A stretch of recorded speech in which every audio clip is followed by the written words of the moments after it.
Kailangan ba talagang mag-update ka sa partner mo? Gaano nga ba kaimportante ang pag-update?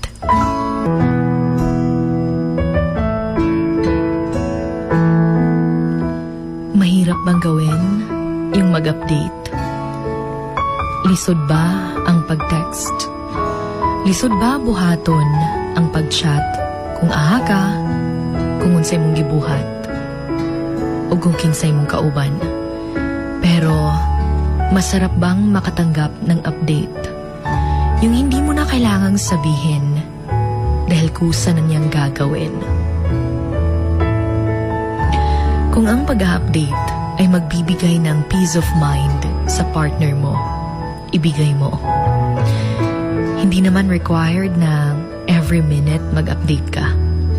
Ang sarap kaya sa pakiramdam yung hindi mo na kailangang sabihin sa kanya pero kusa na niyang pinapaalam sa'yo kung ano na yung ginagawa niya, kung saan na siya, kung sino yung kasama niya.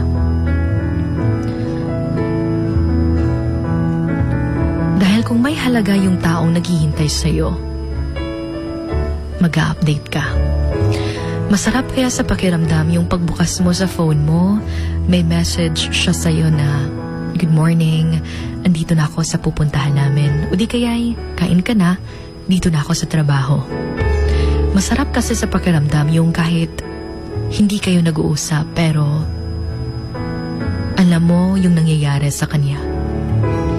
Hindi naman kasi kailangan ng napakahabang mensahe para lang may paramdam mo sa isang taong mahal mo na importante at espesyal siya sa'yo. At mahirap kayang maghintay sa akala mong meron.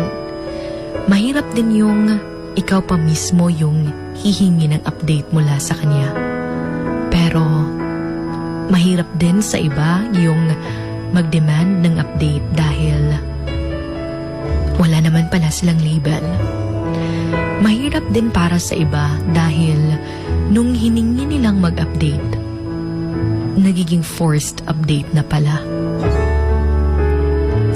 Pero tandaan rin na hindi lahat ng tao ay expressive. Hindi lahat ay nakukuhang mag-update dahil hindi naman talaga sila ganoon noon pa.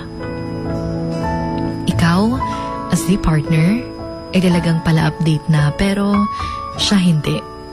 Hindi mo naman kailangang hingin sa kanya araw-araw yung update na gusto mo. Pero kung importante ka, kusa niya niyang ibibigay sa'yo. Kaya nga in every relationship, it's important to meet halfway. Because you are two different people. Some are totally opposite.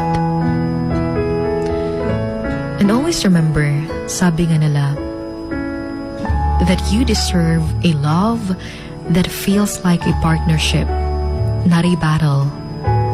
A love where you don't have to question your place, where you don't need to fight to be heard and to be loved.